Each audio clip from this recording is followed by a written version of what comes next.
Seguimos siempre en vivo por la señal digital HD 3.1 y por el fanpage Viviupao TV.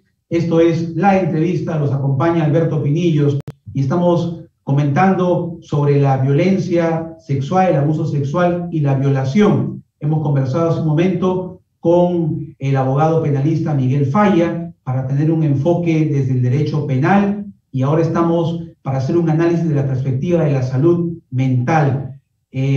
Conversamos esta tarde con el profesor psicólogo Carlos Ojeda, docente en la Universidad Privada Antonio Borrego, para hacer un análisis de esta violencia sexual, abuso sexual y violación que muchas veces está inmersa en el mismo seno familiar. Cuando denunciamos que de repente un tío, un familiar, un primo, un sobrino o casos extremos, hasta un padre de familia, el padre biológico, puede abusar sexualmente, violar a su hija o a su hijo. Profesor Carlos Ojeda, bienvenido a la entrevista. Muy buenas tardes. ¿Qué tal? Muy buenas tardes, gracias por la invitación. Bien, profesor, siempre nos genera mucha indignación como sociedad, como país, como padre de familia también, cuando nos enteramos a través de los medios de comunicación o cuando hay denuncias de actos de abuso sexual, violencia sexual y violación en menores de edad. Este último caso que ha conmocionado un caso al país, una niña de 3 años, y estamos seguros, como lo decíamos en la entrevista anterior, que así como estos casos de esta pequeña de Chiclayo, deben registrarse pues seguramente muchos en todo el país y que se ha incrementado más producto del confinamiento de la pandemia. Vayamos ahora, doctor Ojeda, a hacer un análisis desde la psicología. Usted como psicólogo, conocedor de la salud mental, emocional, ¿cómo impacta este acto de violación en un ser humano, especialmente en una menor de edad, en una niña de apenas 3 años de edad? Bueno, realmente lo que estamos viviendo, lo que estamos atravesando en estos momentos es indignante, ¿no? Lo ocurrido con esta menor en la ciudad de Chiclayo, y no solamente en estos puntos, hay diferentes puntos del país, y no solamente del país, a nivel mundial. Se guarda silencio, no se denuncian, y realmente son casos realmente preocupantes y alarmantes. Lo ocurrido con esta menor realmente atraviesa pues definitivamente un proceso psicológico fuerte, un shock emocional fuerte. Aún a sus 3 años, aún va a ir vislumbrando paulatinamente dentro de los que sería 6 a 7 años su conciencia moral, porque ahí recién va a definir lo que es bueno y lo que es malo, pero quedó ya una marca, quedó una huella que definitivamente pues la va a impactar psicológicamente si no existe un acompañamiento pleno, ¿no? Un acompañamiento que vaya curando y sanando esas heridas que quedaron marcadas producto de este abuso, ¿no? Definitivamente es un trabajo multidisciplinario que implica pues un trabajo médico, asistente social, psicólogos, la familia misma, la parte educativa, ¿no? Conforme ella vaya a irse desarrollando, va a necesitar el acompañamiento pleno. Ahora, doctor, de su experiencia como psicólogo, usted dice, tiene que haber un acompañamiento y un trabajo pues multidisciplinario con muchos actores que intervienen en este proceso para aliviar este impacto emocional. ¿Cómo puede esta persona en el futuro, ya cuando esta niña, hoy niña, y en unos años sea una ciudadana, puede generar trastornos emocionales, o puede ser una persona que también se convierta en un ser agresivo y pueda generar conductas también lesivas contra la dignidad del ser humano? ¿Hay posibilidades que se trastoque su salud emocional en ese contexto? Cuando existe un acompañamiento, llamemos real, un acompañamiento comprometido, ¿correcto? Las cosas pueden ir mejorando paulatinamente, pero tiene que ser un acompañamiento permanente. Cuando empezamos algo y lo dejamos, definitivamente las cosas quedan siempre a mitad de camino. Pero si a esta menor lo vamos acompañando conforme a su edad, conforme a su lenguaje, recuerda que ahora tiene 3 años, pero va a ir creciendo, va a ir evolucionando, y vamos a ir dando ese soporte emocional, ¿no? Vamos a ir curando esas heridas emocionales. El tiempo es el que va a determinar, porque caso contrario, si dejamos esto a medias, lo que va a generar va a ser un trastorno, un trauma, ¿no? Postraumático, o sea, el estrés postraumático que se desarrolla más adelante producto de que no se hizo lo que se tenía que hacer en los momentos apropiados, en los ajustes correspondientes, ¿ok? Entonces puede desencadenar, aparte de qué, de generar un cuadro de depresión que puede ser crónica, ¿correcto? Debido a lo sucedido, pero recuerden, los actores principales, el entorno principal, ¿no? Va a ayudar bastante. Recuerden que dentro de estas características entendemos que la parte operativa, ¿no? Social, ¿no? Va a ser fundamental, ¿no? Pero si dejamos, como les reitero, hacer fuerte sus reacciones, producto, ojo con esto, con la pregunta que tú me haces, es también consecuencia de las personas que atentan, las personas que violan, porque son ellos también producto de qué, no es ninguna justificación, pero ellos también vienen de maltratos infantiles, violaciones, tocamientos, y entonces sus descargas que han quedado de alguna manera grabadas se canalizan posteriormente, ¿no? Como una especie de poder, una especie de venganza, hacer estas acciones. Sí, doctor. Y precisamente esa pregunta es la que venía a continuación, llegar a este punto. Muchas veces, y ahora girando la pregunta a este sujeto acusado de haber violado a esta menor de 3 años, un hombre, según se ha informado, de 48 años, que desempeñaba el oficio de taxista. Es probable, doctor, que este sujeto en su niñez haya sufrido violación sexual y que hoy actúe de esa manera, producto de ese trauma emocional, de ese resentimiento que él siente. Puede ser también una de las variantes, ¿no? Yo le mencionaba que muchas veces estas personas de niños fueron violentados, fueron maltratados, y que de alguna manera nunca superaron ese trauma, y cuando de alguna manera sienten la canalización, de alguna manera vuelcan esos ímpetus, esos bajos instintos a cometer estos actos ilícitos, ¿no?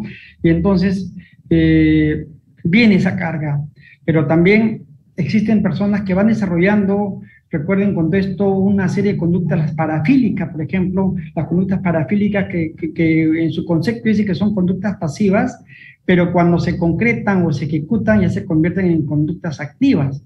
Y tenemos en este caso que los violadores tienen la parafilia del sadismo sexual, ¿no? De alguna manera de hacer sufrir a las personas con las que cometen su acto, ¿okay? Y ellos de alguna manera carecen, por eso les mencionaba la palabra de psicópata, ¿no? Fríos, poco empáticos, o sea, no, son conscientes de lo que están haciendo. Ojo con esto, son conscientes de lo que están haciendo, pero dentro de sus características, ¿no?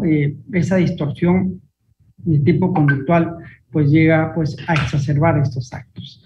Es una personalidad limítrofe con falta de control de impulsos también, ¿no? Y con un trastorno disocial y con falta de empatía. Ahora, doctor Ojeda, desde nuestro punto de vista como sociedad, que obviamente nos indignamos y condenamos, repudiamos estos actos de violencia sexual, de violación, hablemos ahora de la posibilidad de implementar, de compartir en el país una cultura de la prevención. ¿Se puede articular acciones que puedan ayudar a fortalecer una cultura preventiva y así poco a poco ir erradicando el abuso sexual y violaciones en la sociedad? ¿O estamos frente a una situación que resultaría algo utópica, profesor Ojeda? Las instituciones educativas, a través del Ministerio de Educación, en este caso, específico y se están implementando programas contra la violencia y el abuso sexual, ¿no? Forma parte de los programas de tutoría. No solamente implica un trabajo del Estado, implica un trabajo social, comenzando primero con la familia. La familia, recuerden que es la primera unidad básica de la sociedad. A partir de ahí se educa.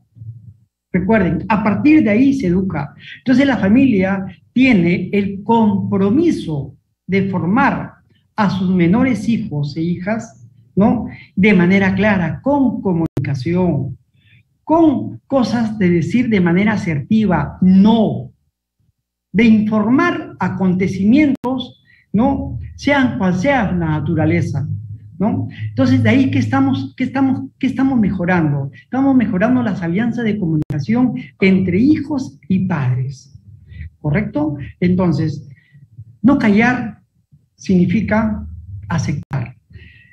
Y eso tenemos que infundar en nuestros menores hijos, ¿no? En siempre informar, comunicar. Y ojo también con esto.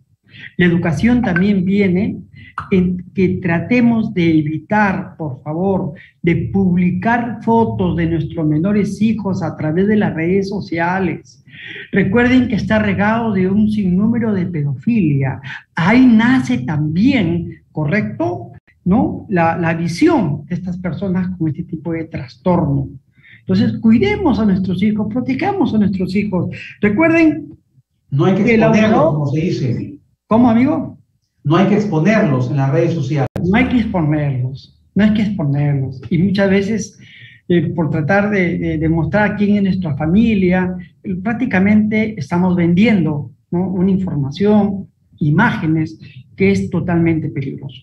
Evitemos también que nuestros menores hijos, por favor, ¿no?, salgan en calles sólidas a ir a comprar, ir solos a la tienda. Tenemos que vigilarlos. Realmente nuestra sociedad, no solamente la nuestra, sino la de nivel mundial, está enferma. Entonces tenemos que protegerlos y cuidarlos. También debemos insistir en esto, dejar el tema sexual como tabú.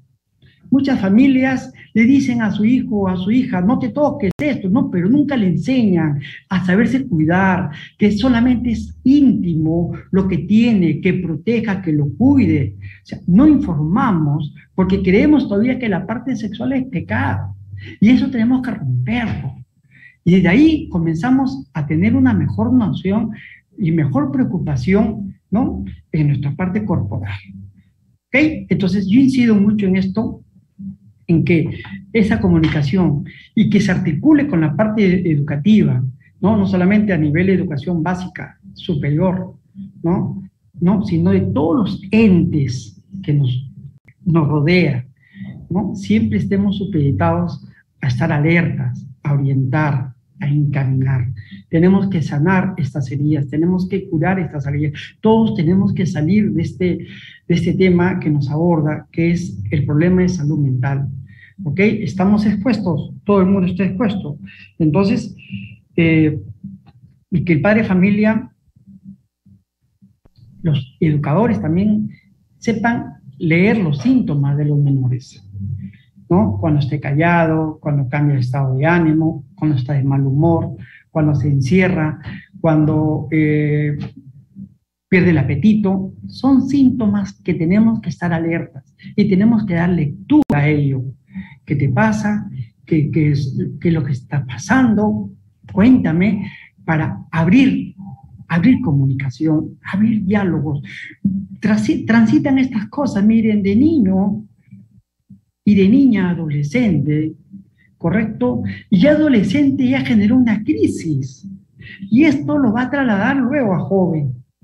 Pero nunca comentó, nunca dijo, y va con esa carga que muchas veces terminan cuando llamamos la parte psicológica, la parte interna, comienza a afectarse y dañarse paulatinamente. Por eso los trabajos tempranos, los trabajos preventivos, ¿no?, son fundamentales, estimado amigo. Bien, le agradecemos al doctor, profesor de psicología de la Universidad Privada Antonio Borrego, Carlos Ojeda, por haber estado esta tarde en la entrevista haciendo un análisis del comportamiento y sobre todo de la necesidad de seguir afianzando políticas de prevención que sí se pueden hacer, que no resultan tan utópicas como aparentan cuando hay un trabajo comprometido, responsable, desde la familia, desde la escuela, la sociedad civil comprometida para combatir todo tipo de violencia. Muy amable, profesor Ojeda, muchas gracias. Gracias a usted, estimado amigo. Un abrazo. Cuídese mucho. Buenas tardes.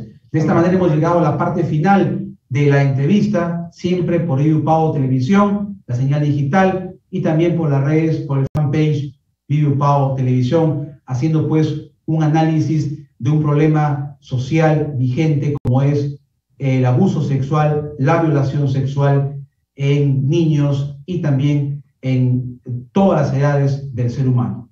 Vamos a concluir así, son ya las 12:57 de la tarde. Gracias, nos reencontramos con la entrevista en una próxima edición el miércoles. Muy buenas tardes y disfruten, familia, su almuerzo.